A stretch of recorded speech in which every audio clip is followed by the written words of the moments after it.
Hello, everybody. Well, I introduce myself. I'm Rocío Moreno from Preservation Balearic Islands, and I am the moderator of this panel.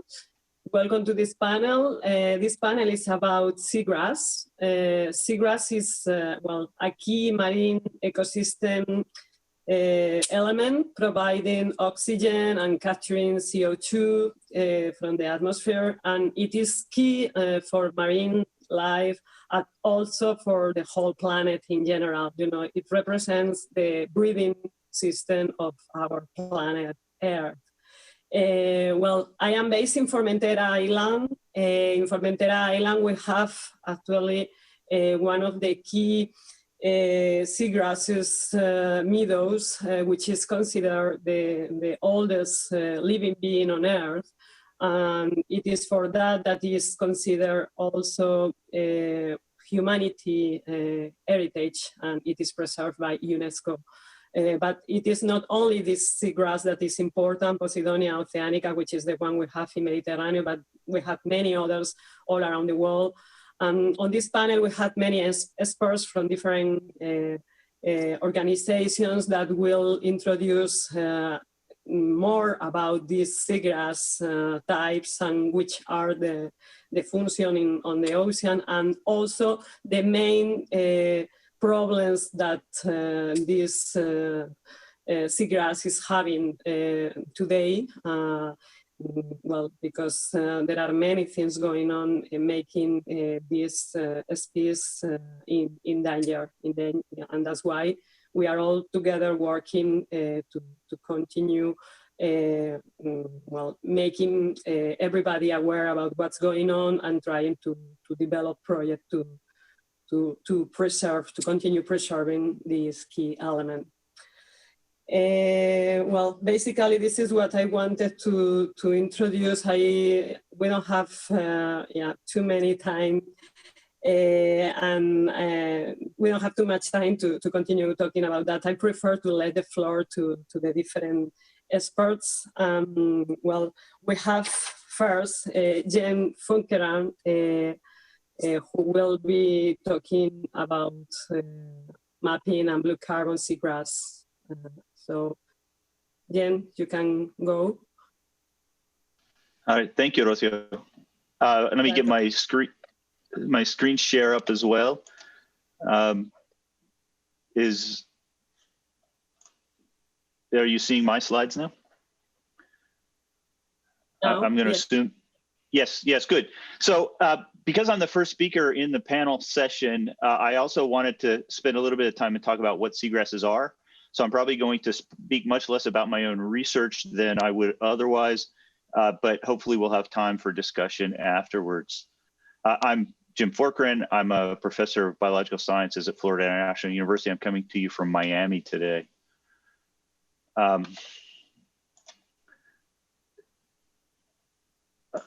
Okay, there it is. So we're going to talk about seagrasses for the next hour and a half. Seagrasses are flowering plants that have returned to the sea. They're evolutionarily very ancient flowering plants. They were some of the first flowering plants to differentiate back in the time of the dinosaurs. And they've got a lot of really cool characteristics. This is turtlegrass, which is the tropical Atlantic dominant seagrass. And this is also a male seagrass because that flower that you see right there is producing pollen. That's a male flower. And in this picture, you can see a female flower. So I showed you two pictures of flowers because I want you to remember they're not seaweeds, they're sea grasses. They have roots, they have flowers, they make pollen, and they reproduce in the sea.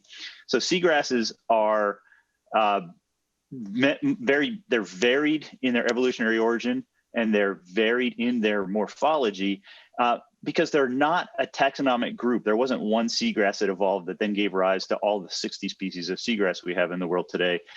Rather, there's convergent evolution, different lineages adapted to life under the sea. So it's an ecological group. And a seagrass is called a seagrass basically if it's a flowering plant that lives under the ocean, that can root under the ocean and can compete with ocean plants for space. So some of the seagrasses look like grasses. This is from Sarah Manuel's backyard. This is Syringodium or manatee grass from Bermuda. There are some that have ribbon-shaped leaves. This is from Near Rocío's neck of the woods, this is Posidonia oceanica in the Mediterranean. It has these ribbon-shaped leaves. There are some seagrasses that don't look like grasses at all. They look like ferns, perhaps. This is a Halophila species from the Indian Ocean. Some seagrasses look like bushes. This is an amphibolous species also from the Indian Ocean. It has a woody stem and grows a meter or so up into the water column. And then some of them are very, very small. This little tiny plant that you see on the screen is probably the world's most broadly distributed seagrass, Halophila decipiens, but it's almost completely unknown where it occurs because it's so small and unassuming. So that's just a really brief tour of what seagrasses look like. Why do we care? Well, it's a very critical habitat for a lot of endangered species, manatees and green sea turtles, especially in the Atlantic Ocean.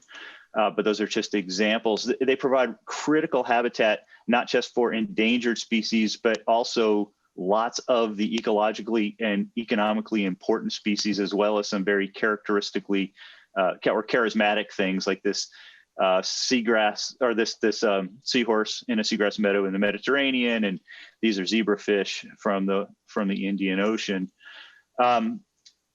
And that habitat value sustains very valuable fisheries, somewhere between $5,000 US and $13,000 US per hectare per year. The estimate of the value of seagrasses to coastal food and fisheries. So these are spotted sea trout from the Gulf of Mexico. This is pink shrimp from the Gulf of Mexico. These are cuttlefish in the Mediterranean and queen conch. So these are just some of the important fishery species that are dependent on seagrasses for their life cycles. But the most important thing that seagrasses do, the ecological good and service that produces the most for man, is water quality regulation. These systems are set up to be nutrient biochemical reactors, and they're great at taking nitrogen pollution and turning it into nitrogen gas and getting it back to the atmosphere. So they're very valuable for that nutrient regulation, water quality protection component near our coastal cities. And another thing that seagrasses are valued by humans for is the fact that they have these dense root mats. This is just an erosional scarp. And you can see the seagrass is growing on the top, and then all the soil underneath them is held together by that mat of seagrass roots. I'm going to talk about the carbon storage benefit of that in a minute.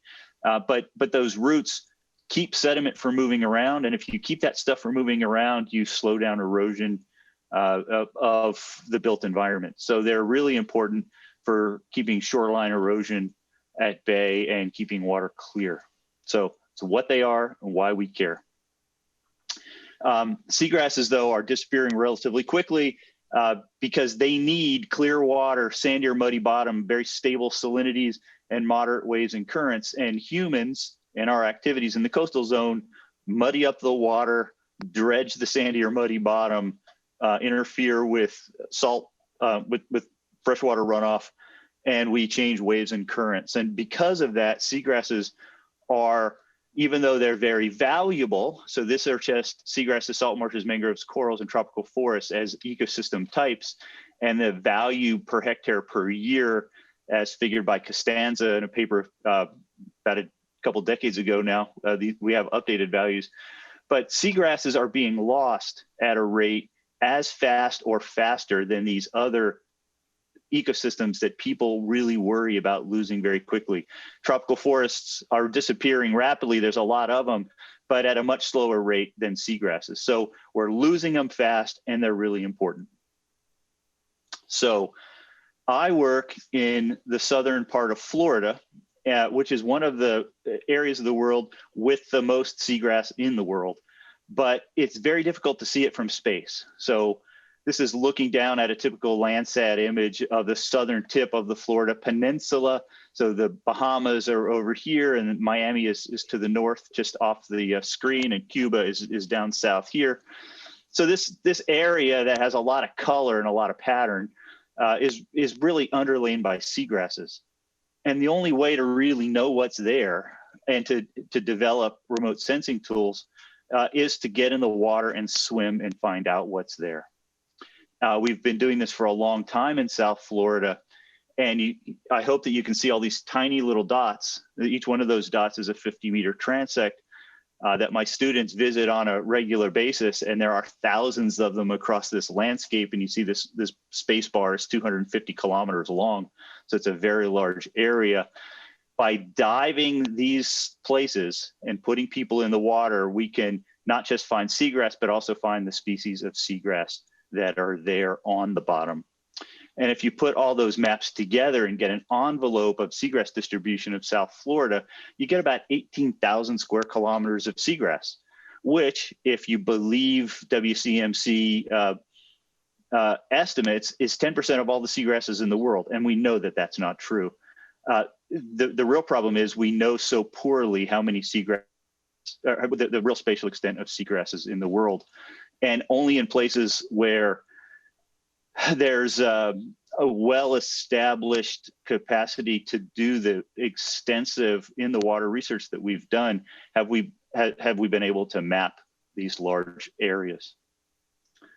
So that's that image again, and the seagrasses on the bottom. One of the reasons there's so many different color patterns that come out is some of them are these little narrow-bladed seagrass where you can see mostly the bottom. That's called shoalweed.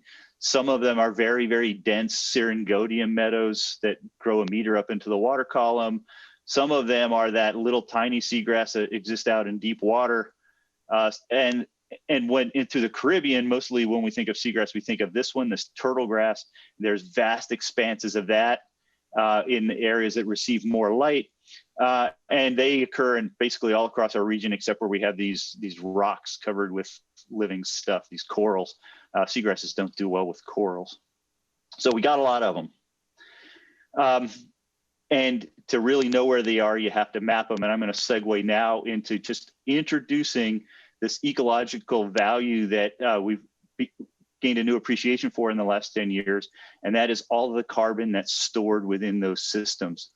Of course, everyone watching knows that CO2 concentrations are going up in the atmosphere. They've been going up, and there's been a 30% increase in CO2 in the atmosphere in my lifetime.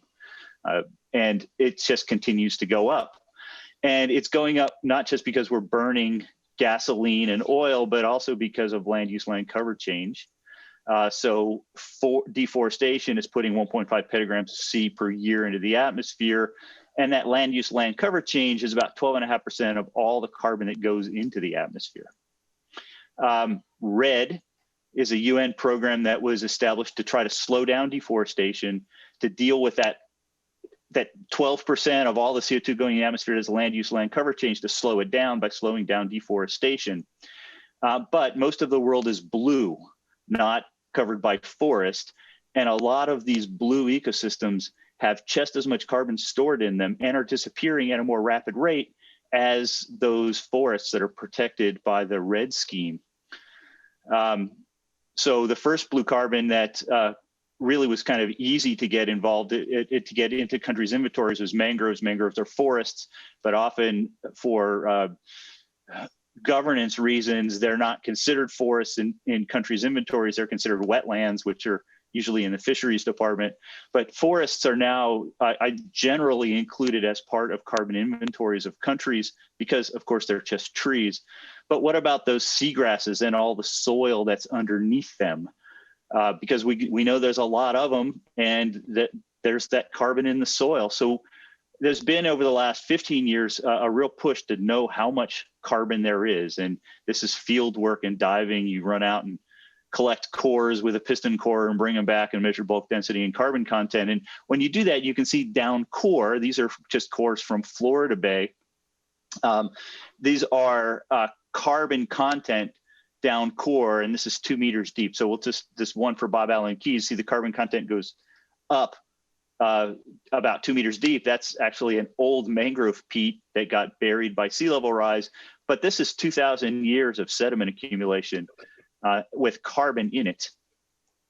And if we add up all the carbon in all the seagrass beds around the world and compare them to the systems we know are important in the carbon budget, boreal forest, temperate forest, tropical upland forests, And then these are mangrove. Seagrasses have just as much soil carbon in the top meter as any of these other sites. And there are places where the amount of carbon stored in seagrasses, especially in the Mediterranean and around Formentera, where there is as much carbon in those seagrasses as there are in the densest mangrove forests. So there's a lot of carbon there.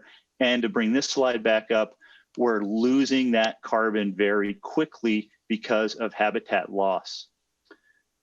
So Rocío, I'll toss it back to you, and hopefully we can explore these later in discussion. Thank you. Thank you for that. So thank you, Jen, for the wonderful presentation. And now we know a little bit more about which type of seagrass we have on the world and where exactly, on which different places in the world. And also we know a little bit more about their function, which is really key. So thank you for that. And the next presenter is Sarah Manuel, and she will talk us about Bermuda, loss of seagrass around Bermuda because of turtles overgrazing. So Sarah, I let you the floor now. Okay, thank you very much. As you know, just heard, my name is Sarah Manuel, and I am the Senior Marine Conservation Officer with the Bermuda Department of Environment and Natural Resources. And today I'm going to tell you about the results from our seagrass monitoring program in Bermuda.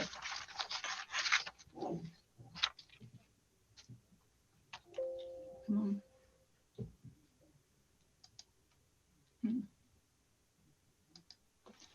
Okay, first, for those of you who are not familiar with Bermuda, we're situated in the Northwest Atlantic at 32.4 degrees north and 64.8 degrees west. As you can see, we're very isolated. This is the Bermuda platform. Whoops, sorry. The Bermuda platform here. And as you can see, we have healthy reefs around here and inshore. We also have tropical and subtropical seagrass and a small number of mangrove forests. The seagrass meadows are found from, or were found from, inshore to offshore, just inside the rim reef. We have 4 species of seagrass, Sirigaudia filiforme, which is was the most common, Thalassia testudinum, Haliduli, and Halophila decipiens. All 4 species have been protected by legislation since 2012, but the enforcement of the legislation for seagrass is lacking. Also, this aerial shows where we had our seagrass monitoring and water quality monitoring sites. There are 17 in total, 11 inshore and 6 offshore. Okay, we set up the seagrass monitoring program after 2004, after a 2004 seagrass mapping project by Murda et al. That showed that Bermuda had lost 25% of its known seagrass meadows between 1997 and 2004. Unexpectedly, this loss had occurred at the rim reef and lagoonal locations, which are far removed from anthropogenic impacts, suggesting that the factors other than water quality could be responsible. However, we could only speculate as to what caused this decline, as relevant environmental and biological data were very limited. So in response to our poor understanding of the decline, the Department of Environment and Natural Resources decided that a comprehensive long-term monitoring program of the seagrass was necessary. And we would assess these parameters that are listed here, which would assist in determining the health of our seagrass beds and provide some indication of what might be causing any changes. Next. Okay, this table helps to explain why we would measure the various parameters. So first of all, we've got species composition, and this can change with changes in nutrient and light levels, or from selective herbivory. Each species has its specific light requirements, and the Bermuda platform is phosphorus limited. So if there was any increase in phosphorus, we would expect to see a change in species composition. We would not expect to see any changes in species composition if nitrogen was added. Higher nutrient availability favors faster growing taxa. Also, selective herbivory will change species composition. Most herbivores prefer high nutrient, faster growing taxa. Then, my mouse is very sensitive. So then the next one is the ratios of abundance of the major elements, carbon, nitrogen, phosphorus, and seagrass tissues these provide indications of the relevant availability of light, nitrogen, and phosphorus. High light drives increases in carbon to nitrogen and carbon to phosphorus ratios. If the nitrogen to phosphorus ratio approaches 30, there is enough nitrogen and phosphorus for seagrass to grow, but light is the limiting factor. High nutrient availability drives decreases in carbon to nitrogen and carbon to phosphorus ratios. Herbivores remove older tissues lower in nutrients, leading to decreases in carbon to nitrogen and carbon to phosphorus in grazed plants. Next, we have the delta 13 carbon isotope, and the stable carbon isotope composition of seagrass leaves serves as an indicator of light availability independent of nutrients. So seagrasses from high light environments have less negative delta 13 carbon isotope. Then we have the delta 15 nitrogen isotope, and the stable N isotope composition is used as a tracer of environmental delta 15N values, which can indicate human sewage pollution. So wastewater leads to increase in the delta 15N, and fertilizer pollution can decrease delta 15N. Then we have the width and length of seagrass blades, and this provides information about grazing. Both will decline over time with grazing. Herbivory will shorten the leaves and causes them to become narrower, and grazed leaves have less area per shoot. So we started the seagrass and water quality monitoring in March of 2007. We surveyed the 17 beds that I showed you earlier every 3 months until September 2016, and then once more in August 2017. The water quality monitoring was done at the same sites, but on a monthly basis. Sadly, the funding for this long-term project has run out.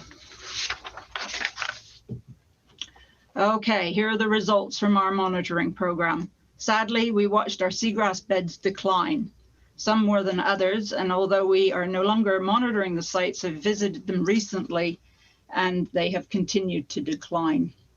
None of them have recovered. The location and magnitude of the declines did not correspond to any discernible changes in water quality or amount of light reaching the bottom. Okay, here are two examples of the sites where seagrass density declined. The top graph is data from an offshore meadow with virtually no anthropogenic impact, and the bottom graph is from data for an inshore bed where there is lots of human activity. The Bron Blanquet densities for the Thalassia does change seasonally, as you can see here, until it reaches a certain point, and then beyond that, you do not see any seasonal change. It just declines, and that you can see that both in the offshore and the inshore bed. So visually, this is what happened. We've got a nice, lovely bed in the offshore meadow in 2007.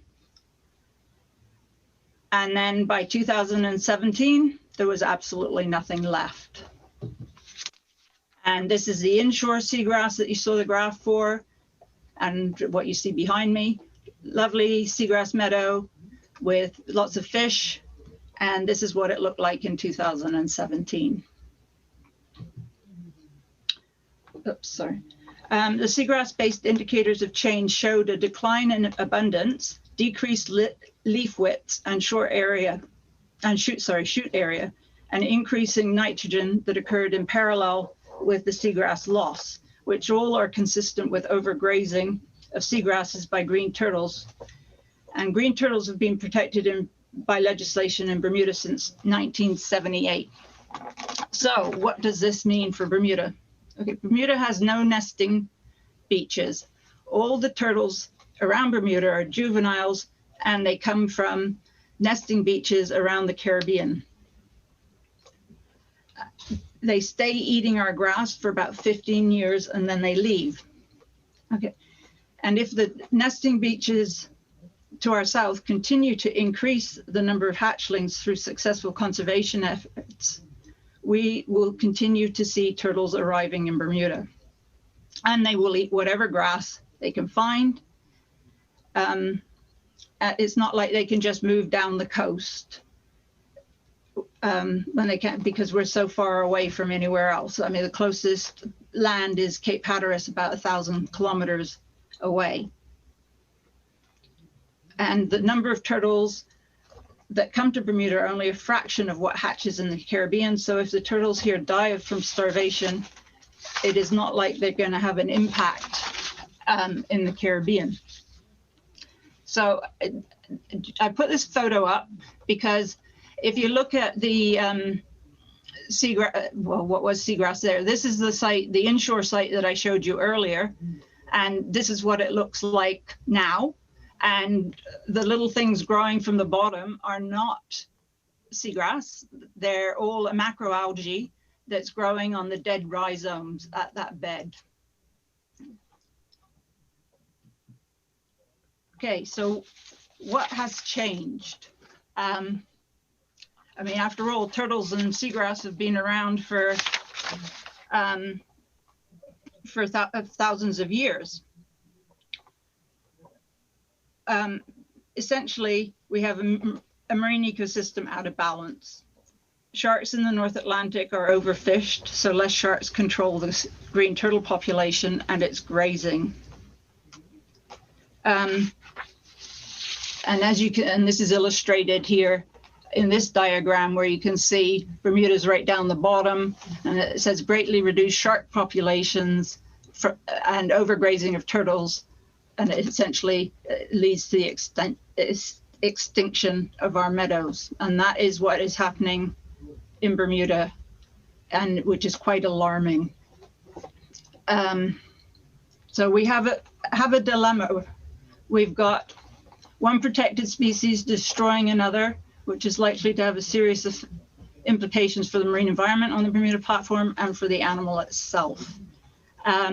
We could work at restoring shark populations, but this will not happen fast enough to have an effect now. And if we were to suggest a controlled cull of turtles, we'd probably have a local and a international outcry, because the turtles come from all those beaches that are doing so well at their conservation efforts. So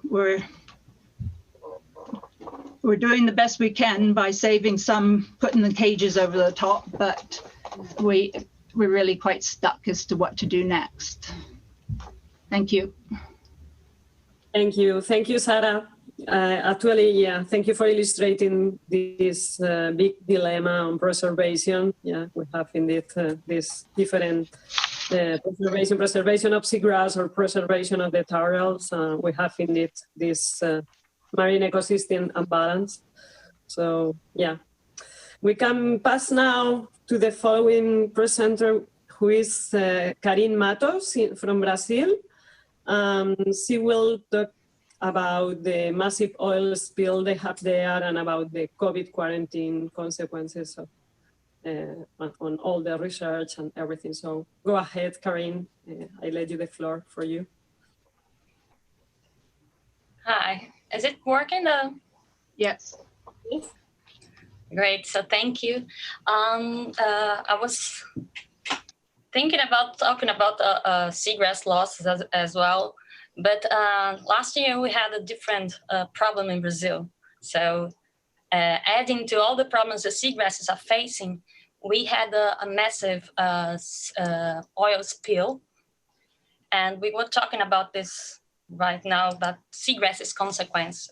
I didn't know that Tim was going to do the introduction, but I put some of the Brazilian seagrasses just to understand it's quite different from the ones we saw. And then we talked about the oil, COVID, and the next steps we're thinking about doing here in Brazil or in the northeastern part of Brazil. So the seagrasses we have here are all small, unfortunately, all small. We have 6 species. They are all the ephemeral ones. They grow fast, but we have 2 halophilas, 3 alodlis, and 1 rupia. So we saw larger species previously, and we have intertidal meadows. This one is from rupia in the south, alodli, and we also have the subtitles with the same thing, the decipiens and small alhaloduli with algae. And we also have the interactions with the turtles and the manatees. We distributed in a long shore. We have like 9 kilometers long, like 9,000 kilometers in Brazil's shore, but the seagrasses are distributed in most of it. Rupia dominates the area near the Amazon River mouth and the south, and the seagrasses are concentrated here in the northeastern part, the tropical area in Brazil. Just recently we found that this Halophila beldetti and Bailoni, Halophila bailoni, we didn't see the seagrasses in like 40 or 50 years, so we found new populations. So we really not map it. We think we have a lot of more meadows out there. And one interesting thing we saw recently is that we modelated a few years ago the distribution of alado, right? And this point here, the Santa Catarina one, subtropical already. Our model predicted that the seagrasses should be there in a few years if the climate change persisted, and it really happened in 2010. We saw the seagrasses over there, so now we've seen an expansion of distribution of seagrasses in Brazil. But we have also been losing a lot of seagrasses. Here is a site that I worked since my undergraduation. Here I was doing, I think, my PhD thesis, and recently a student of mine went back there, and we found out that we lost almost every seagrass there.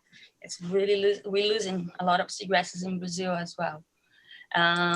Most people say that we take in to feed animals because until 2012, people took haloduli to feed animals.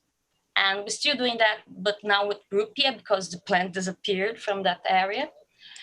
But we have a lot of other problems that we see around the world. The port areas with dredge, anchoring. We don't have a legislation really good in Brazil for seagrasses. So constructions and then erosion. And we have a lot of people that depend on these seagrasses. They don't understand that yet. It's a problem we have, but a lot of people work and eat from these meadows. So it's also impact because some of these fishing techniques are really destroying. And also we have some problems. We saw that it's going further, the seagrass further south, but now we register a lot of burning in our seagrass. I remember burning leaves my whole life, but now we think it's getting worse.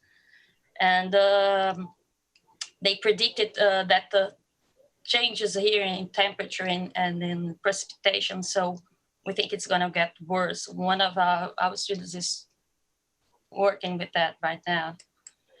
And adding to this all, last years we have this mysterious oil spill. It was really a extensive and severe disaster. And a lot of photos went out there, but the problem was that the government, federal government response was very late, very slow, and not coordinated. And it was a really big, huge problem for us, because we were coming from a lot of scientific budget cuts, flexibilization of public and environmental policies in Brazil. It's like a denial time for science and environment protection in Brazil now. So we were coming from this, and then the government also took money from the National Contingent Plan that was set since 2013 to help these cases. So they didn't implement this contingent plan. We didn't have people trained to deal with oil. So the oil was first reported in August, late August. And in a few months, it reached over 3,000 kilometers in Brazil. This paper of Soares revealed these points and locations that were affected. And now we have over 1,000 locations affected. It's strange that it came from, we don't know, still don't know where the oil came from, but we think it's around here. I work around here, and we have two currents here, the North Brazil current and the Brazil current. So we think the oil came from somewhere from here and then was distributed. I don't know if it's gonna work, but we have a simulation here that we did. It's not working, but it's okay. It's just showing that it went to the both ways at the same rate or the same velocity. But when something happened here in this area, that the oil stayed here longer and keep showing many times during months. And this is how it looks like, this big stains of crude oil and liquid, really heavy. And we still don't know what ship, what company or shipwreck was the source of this oil. So we don't know how much oil is out there. So it's difficult to predict anything. And when it happened, we just don't know. But recently, Oliveira and collaborators did a study of the oil, and saw that it's really a Venezuelan oil. I mean, it was collected there, was extracted there. It doesn't mean anything like they just left the oil spilling around, but it's definitely similar to the oil there. So we know that where it came from, and we know that all the samples were the same source, because Lorenzo did some field work and collected a lot of different samples in different areas and compared the oil, and it's the same. So it's the same oil, talking about the 3,000 kilometers. And the problem is that it still has light carbons present, so it's toxic. And also affected a lot of coastal environments. Over 55 marine protected areas were affected, from estuaries to corals and seagrasses here. Like here, the example of a seagrass that we found oil in. Here, this one here is Abrolhos. Some may have heard. It's an island where the humpback whales come to during the winter in the Antarctica. So it's really bad. We reached it there, 100 kilometers, less than 100 kilometers from the coast. And these oil not only affected the species and coastal system, but thus the population, the fishing population, the tourism was really affected. So here we have a map of the area that oil reached. And the colors here show the amount of oil collected. Over 5,000 tons were collected. It's mixed with sand and everything, but Pernambuco area, this star here is where I work, where I live. We had many arrivals of the oil. So we don't believe this only at that amount of area affected in seagrasses. We think we have a lot more seagrasses affected, but here we had a lot of problems. This other signs here is the seagrass species, the biodiversity. And what happened with the seagrasses? Immediately we saw the seagrasses being removed during the cleaning process. So that was the direct impact, the first direct impact. This area here, we used to have a seagrass net site here. We have a small seagrasses here, but we just heard, there is oil there. And then when we arrived, the people were folding the oil and putting it in bags and took in everything that could with the oil. So the seagrasses suffered that. And this same area we were visiting a few months until February, and the oil was still there. We were cleaning the samples and there was still oil there. And another thing that happens related to seagrass beds was the massive mortality of bivalves in many places, in Alagoas especially, the next state here. So we saw a lot of this. And the manatees, we didn't see anything directed to them, but we saw they stopped showing to the places they used to go in this Delta do Parnaíba area.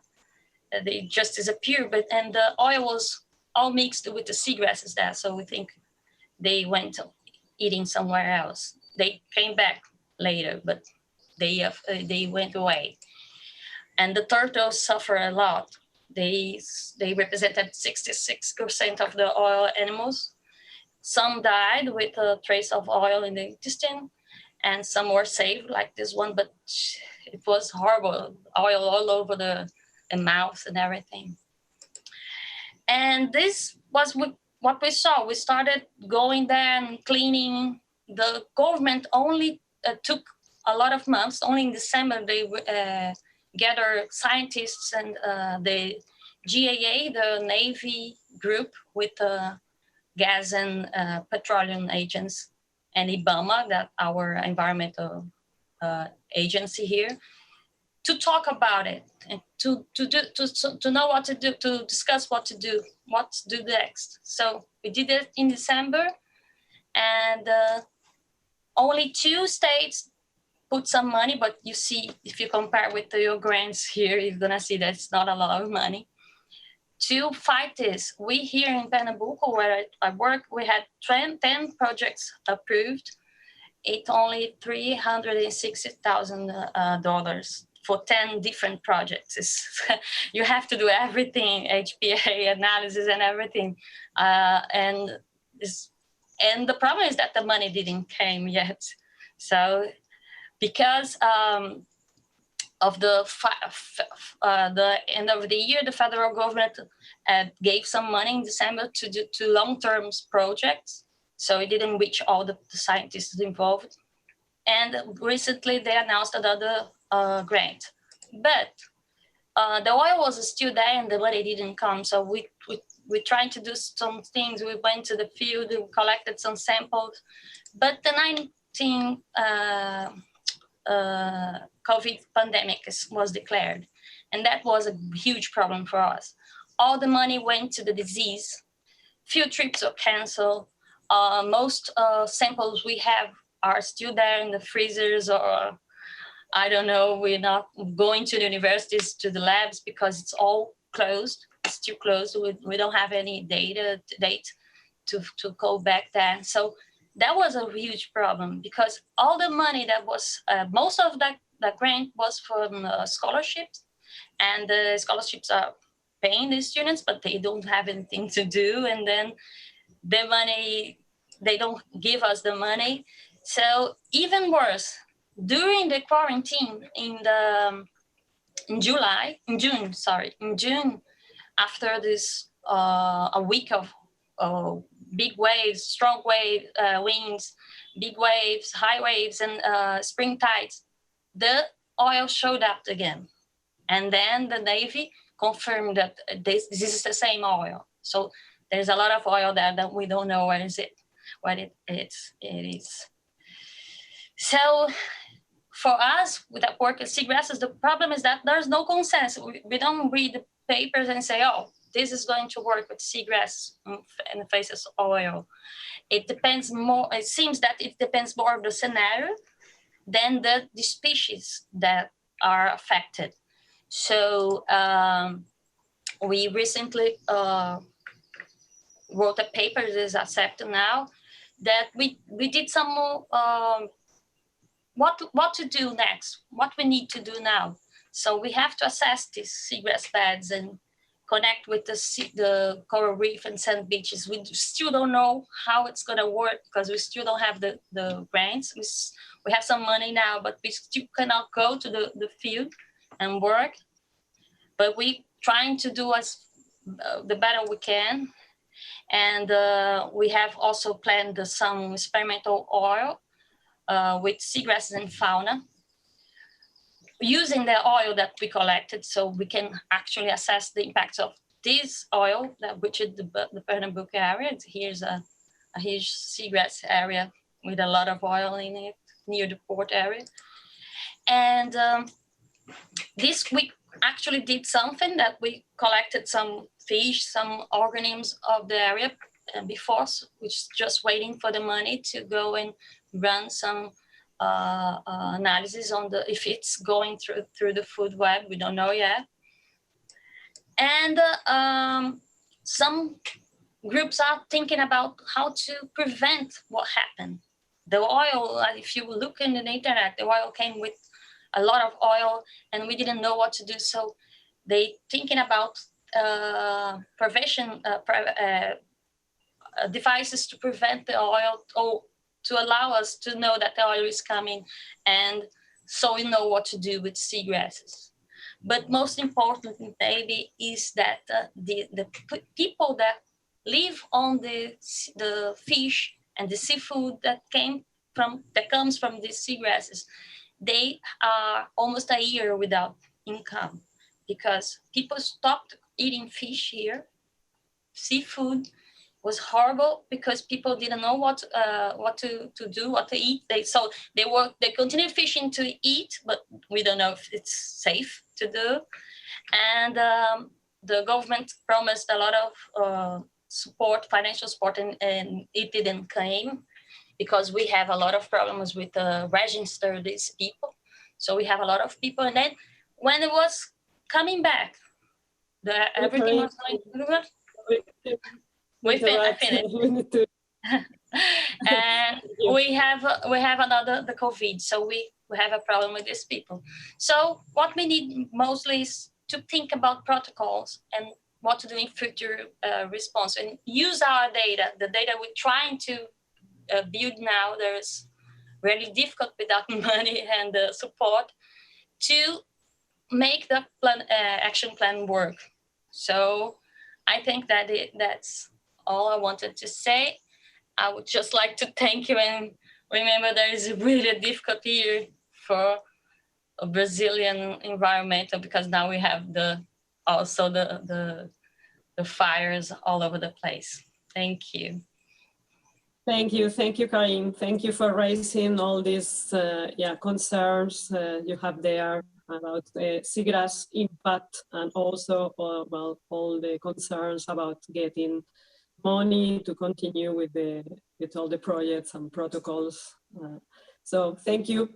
We continue now with the last presenter. The name is Heidi Dierssen, and she's going to talk us about the remote sensing to monitor seagrass beds and the uncertainty of methods, science needs, future growth.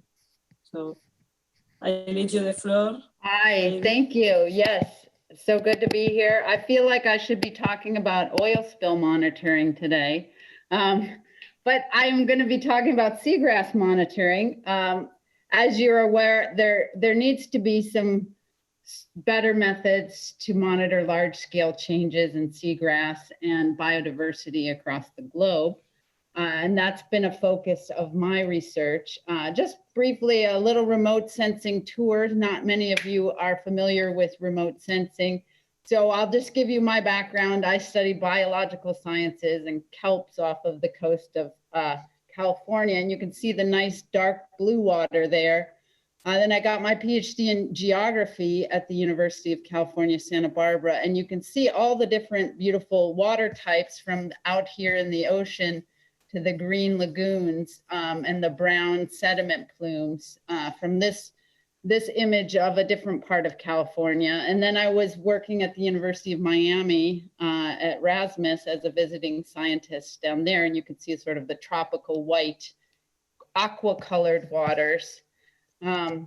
To then doing my postdocs at Moss Landing Marine Labs and the Monterey Bay Aquarium Research Institute. And today I'm going to talk to you about a spot right off Monterey Bay called Elkhorn Slough, which has quite a bit of seagrasses. Within the slough, we do a lot of testing there. And you can see a completely different habitat there. And now I'm at the beautiful University of Connecticut on the East Coast. And this is where my office is. So if any of you want to come visit or say hello, that's where you'll find me on non-COVID times.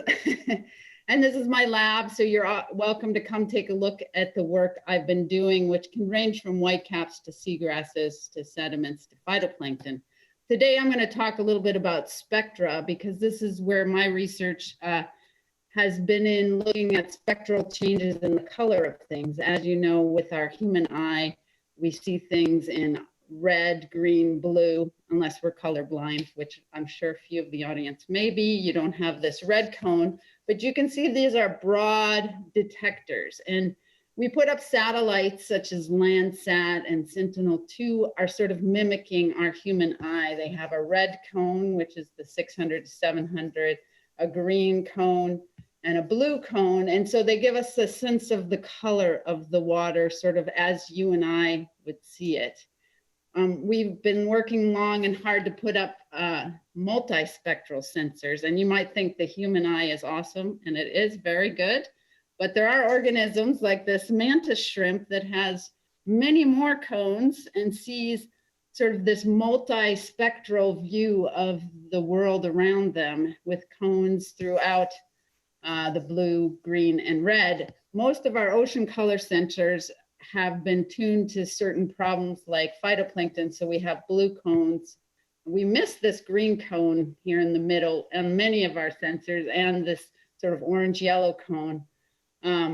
So the mantis shrimp's doing an excellent job of color, and now I've been working towards what we call hyperspectral, which is getting hundreds of data points throughout the visible spectrum in small wavelengths. So today I'm going to talk a little bit about the first type, the human eye type sensing, and the latter type that we're moving towards, which is hyperspectral. You might have taken a look at some of these nice toolkits my Australian colleagues like Chris Rolsma and others have come up with, and you can see there's many ways to remotely sense seagrasses. And they depend on multispectral, like the mantis shrimp, or like the human eye, to hyperspectral, which is what we're moving into on the right here.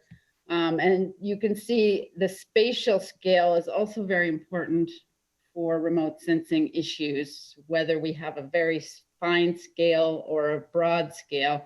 Obviously, you might say it would be great to have the finest and the most spectral bands, but there's trade-offs I'm going to tell you about. And today I'm just going to really briefly fly through a couple examples of sort of this medium scale satellite remote sensing and then some fine scale airborne sensing as a lead in to some of the new satellites we're going to be putting up, like SPG, which is going to be global, and some tasked hyperspectral sensors as well that can, I think we're moving into a more radiometric approach that will be global in scale, so could benefit all the countries along the Atlantic Ocean. So what that plot doesn't show is that there's trade-offs, right? So you can't put a satellite up to do everything that you would want it to do, meaning high, fine scale, all the spectral wave bands and every, hour. It just doesn't work that way. There's generally trade-offs spatially. So when we have a few broad bands, we can get to a smaller pixel. And if there's many, if you have a lot of spectral bands, generally you have to get a larger pixel to get enough signal. So you have this trade-off in spectral resolution and spatial resolution. And then also temporally, when you have a larger pixel, you tend to have a higher revisit when it's a polar orbiting satellite, and a higher signal as well. When you have a smaller pixel, the swath's less, you see that area less often, and it's a lower signal. So these are things we're always trying to trade off in space and merge different technologies to get answer the questions people have. So basically, this is the nuts and bolts of remote sensing of seagrass, a lot on the slide, but the first one, many of you've probably done. You go to look at a Google Earth image, or you get a photograph from an airplane, and you see dark patches, and you can say, okay, that looks like there's benthic, I'll say benthic flora, some kind of thing on the seafloor. You generally, if it's that base of an RGB sense, you have to kind of know what is on that seafloor. Is it Cladophora? Is it seagrass? Is it other kinds of algae? What is on the seafloor that's making it dark? If you know it's seagrass, it's great. You can say, I know that's seagrass, and I can see the extent of it sometimes. And it's a great, cheap way to do remote sensing if you know what you're looking at. Then a lot of the more detailed maps you might see, I'll call this, and I don't mean this in a derogative, the brute force kind of empirical method. And these are where you get a good image from worldview. You might have to pay, or you get image constellations. Then you go out in boats and you get a lot of ground validation. And then you kind of do this brute force where you fit your image to validate using anything from machine learning or statistical approaches to fit what you think the world should be, that pixel should be seagrass, and you put it in a big computer algorithm, and then you get a great map for that one time from that one image. And it works quite well, and you'll see like the Allen Coral Atlas has been doing that. But it's not really repeatable. So next time you go out, you either have to assume there's been no change and all that validation is the same. And the algorithms are specific to that image, the water quality of the image. So I'll be talking a little bit if it's chocolate milk or what kind of water quality you have. So generally you would have to redo everything with another mathematical model if you want to look at time and space changes. I've been working towards more semi-analytical approaches, and these have been in development because we've got more advanced sensor technology. We can atmospherically correct, so most of the signal you see from a satellite is from the atmosphere. So it's very important that we model out the atmosphere. And hyperspectral gives us a lot more information, I hope to show you, that we can then use a physics-based approach to remote sensing. Now, this isn't operational yet, but we're getting closer to getting products out, and hopefully by, say, NASA SPG goes up, that'll be 2026. We'll have some really nice algorithms that you can test in your study sites. I'm going to just talk a little bit about Elkhorn Slough. As I mentioned, it's in Monterey. It's a little slough with cute sea otters and quite a bit of different seagrass beds. And I've been testing some different algorithms. The seagrass, however, is, because of nutrient runoff alluded to, it's quite a turbid estuary. And in fact, they say that seagrasses should not even exist given how the water quality. But the sea otter comeback has actually been eating the crabs and the sea slugs have been going a little crazy, and they're able to clean the seagrass leaves of all the detritus. So it's one of those interesting top predator stories. In the inverse, from the sea turtle we just heard about, the sea otter here is actually protecting the seagrass beds by interfering with this trophic web from crab to sea slug. I'm going to this is some of the data I shows from this paper I recently wrote, because I acknowledge that Google Earth is awesome and it can do a lot of remote sensing. So I wanted to say, like, we have this imagery that's expensive and high quality from El Consulado. How can our methods compare to those from, say, Google Earth or Sentinel-2, which are totally free right now? And so here's the different beds we looked at. This is the deepest one, is the one on the left here, Vieira. I'm going to focus on that because it's deeper and more turbid there, and it's very much harder to see in a remote sensing context. So here's Google Earth, and what you can see, I've outlined those beds in purple, is that the different dates that you just go into the archive, you can actually get a pretty good sense every now and then. If you know those dark patches are seagrass, you can kind of see, for the most part, not so well, the deeper bed on the left part of my image, but on these other beds, you can say, wow, yeah, you can see them more or less, especially say on this one in May 2013, you get very good outlines of all but this deeper bed. But then you're like, okay, look at August here. It gets most of this bed, but then it's missing the end part of the lobe here. And you can see that's because sediment is resuspending along the shore and it's obscuring the bed. So the problem is, when you don't treat the water column as an absorbing or scattering signal, you can sort of misinterpret imagery, even if it's really good. And sometimes the glint and atmospheric correction can make you think a bed is disappearing, but it's just that the water quality is changing. And so it's very hard from a user to really know what's going on with these approaches. And sometimes you can see that deeper bed and sometimes you can't, depending on how much glint and water conditions. So I'm going to tell you the approaches we're going towards are really radiometrically quantifying what the atmosphere is contributing, what the sea surface, and then ideally getting to what the color of the bottom, that little tiny, I call it a needle in a haystack, the smallest little needle of signal. It's like the most intense rocket science there is on the planet is trying to do this type of remote sensing, because our signal is so dark and so little. And the advances we've made, I really want to say, as a huge community international that have been working on these issues to try to get better technology, sensors, and models, and we're really making progress. So I hope you're excited about this field like I am. And we have models now that implicitly take into account phytoplankton. So is your seagrass in a pea soup? I'd like to say, like a green water. Is it more of a tea with this we call gilvan or gelb stuff that's absorbing the lignins in the water coming from the watershed?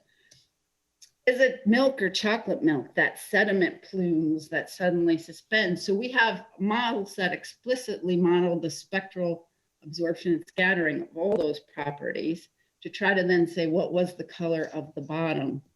And so this is a Sentinel-2 image, which we're getting a few more bands than that RGB from a photograph. And you can see, if you atmospherically correct, you can actually start to see these darker seagrass beds. So it's actually working quite well to get a Sentinel-2 imagery. Sometimes you can see the blue is sediment and the green is seagrass. So these areas that are slightly darker have been absorbing light and their spectral shapes a little bit different. And sometimes it's very hard, depending on the quality of the image. If there's too much sun glint and the surface effects, it's harder to see. But definitely with the more spectral information, you can start to see that it was a absorbing substance, again, on the sea floor.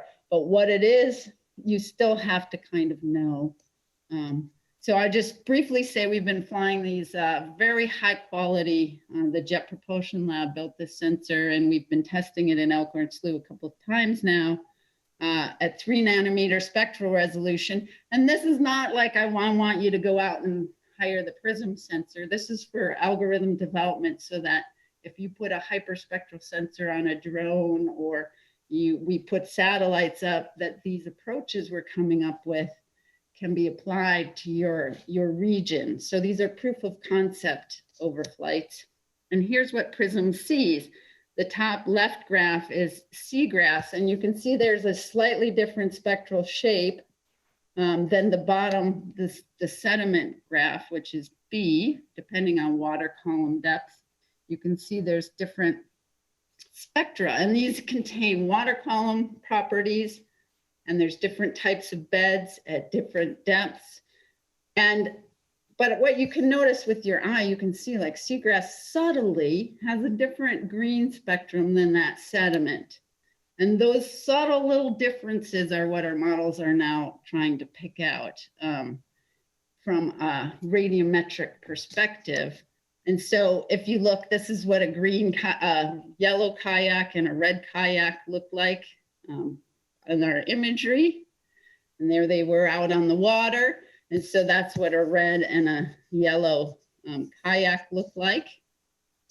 And then this is our ground truth spectra after we've atmospherically corrected independently. We didn't use our data to correct. We actually had a physical model called Atrum to remove atmospheric. We get a really good representation of what was in the water.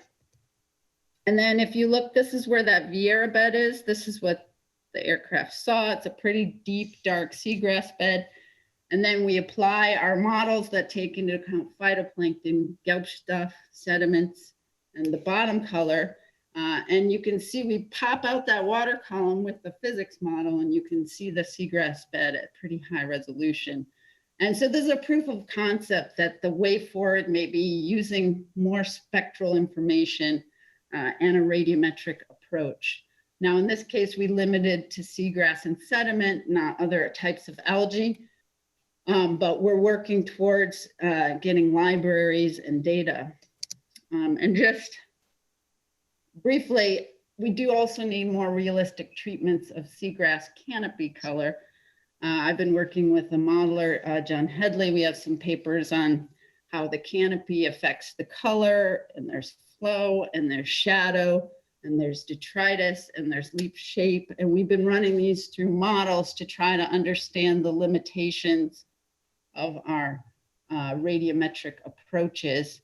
Too often, a canopy like this is modeled like this, like a laminar green leaf. And then we get issues with the amount of seagrass.